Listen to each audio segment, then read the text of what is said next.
Vous pouvez reconnaître un croyant rempli de l'esprit d'un bout à l'autre de la pièce sans qu'il ait prononcé un seul mot.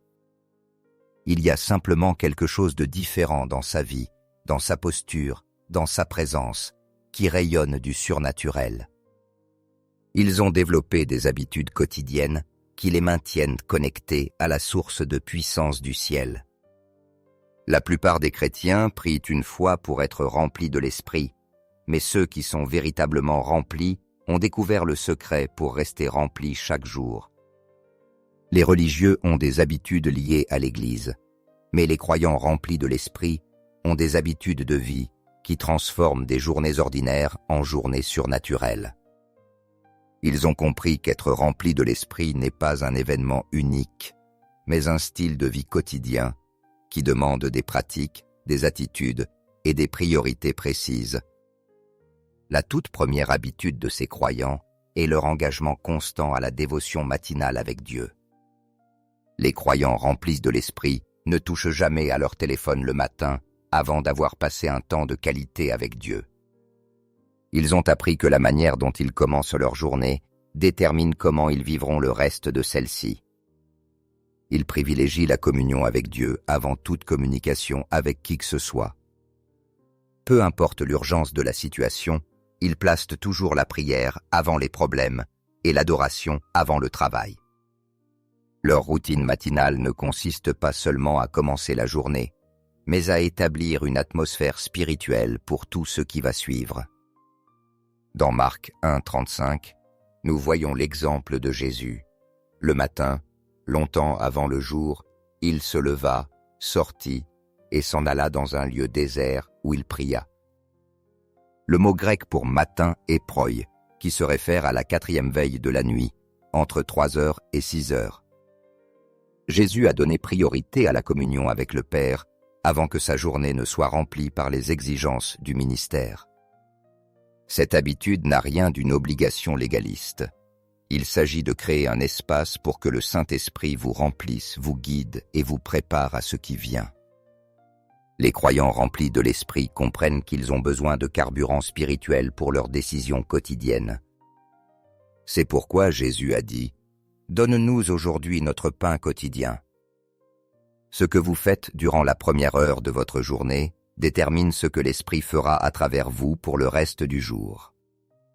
Habitude en DEG 2, une soumission totale au Saint-Esprit.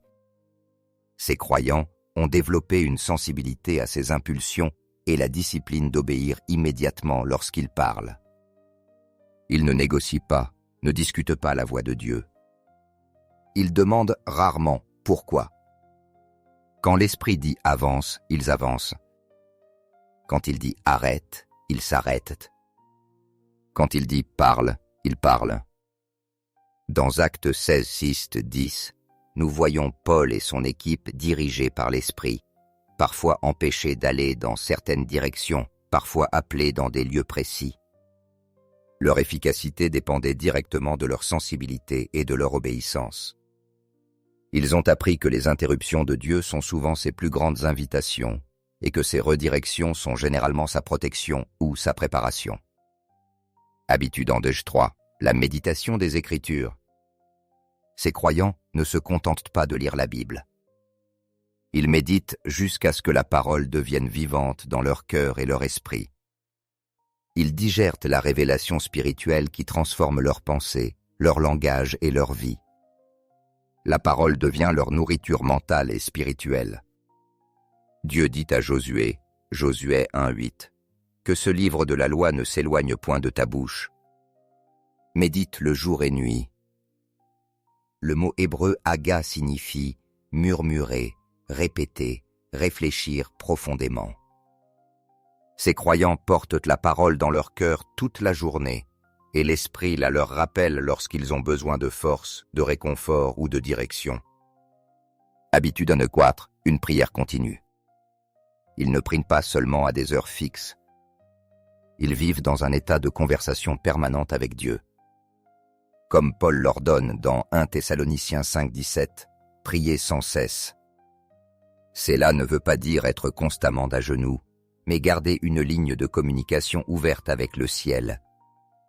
Habitude indulgente, parler la vie et la vérité. Ces croyants savent que leurs paroles ont du pouvoir. Ils choisissent de proclamer la vie, la vérité et l'espérance au lieu de la mort, du mensonge et du désespoir. Ils déclarent les promesses de Dieu et créent une atmosphère spirituelle propice à sa présence.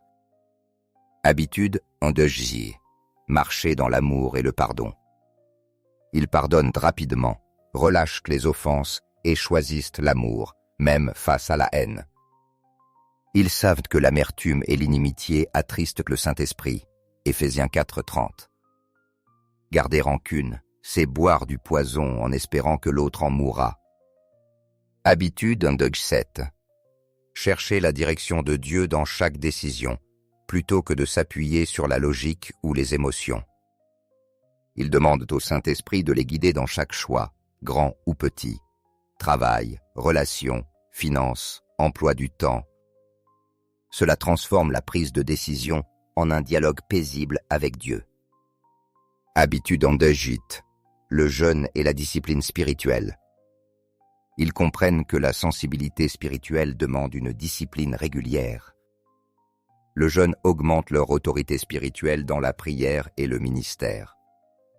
Jésus a dit que certains combats spirituels ne se gagnent que par la prière et le jeûne ensemble. Matthieu 17:21. Habitude indulgente, la foi expectative. Ils vivent dans une attente constante que Dieu agisse surnaturellement. Chaque jour, ils s'attendent à des rendez-vous divins, à des interventions miraculeuses. Leur foi n'est pas un simple espoir passif, mais une attente active, fondée sur le caractère et les promesses de Dieu. Hébreux 11:6 dit « Or sans la foi, il est impossible de lui être agréable ». Le mot grec pour « rémunérateur » signifie « celui qui paye un salaire ». La foi expectative attire l'intervention surnaturelle de Dieu et transforme les miracles en une norme quotidienne. Ces 9 habitudes ne sont pas des obligations religieuses pesantes, mais des choix de vie qui ouvrent de l'espace au Saint-Esprit pour agir puissamment en vous et à travers vous. Le but n'est pas de les pratiquer parfaitement, mais de les vivre avec constance. Commencez par une ou deux et laissez l'Esprit vous aider à grandir dans la discipline spirituelle. Souvenez-vous, ces pratiques ne servent pas à mériter la faveur de Dieu, mais à vous positionner pour recevoir et conserver la plénitude de son esprit dans votre vie quotidienne. Si vous aimez nos vidéos, n'hésitez pas à vous abonner à notre chaîne YouTube.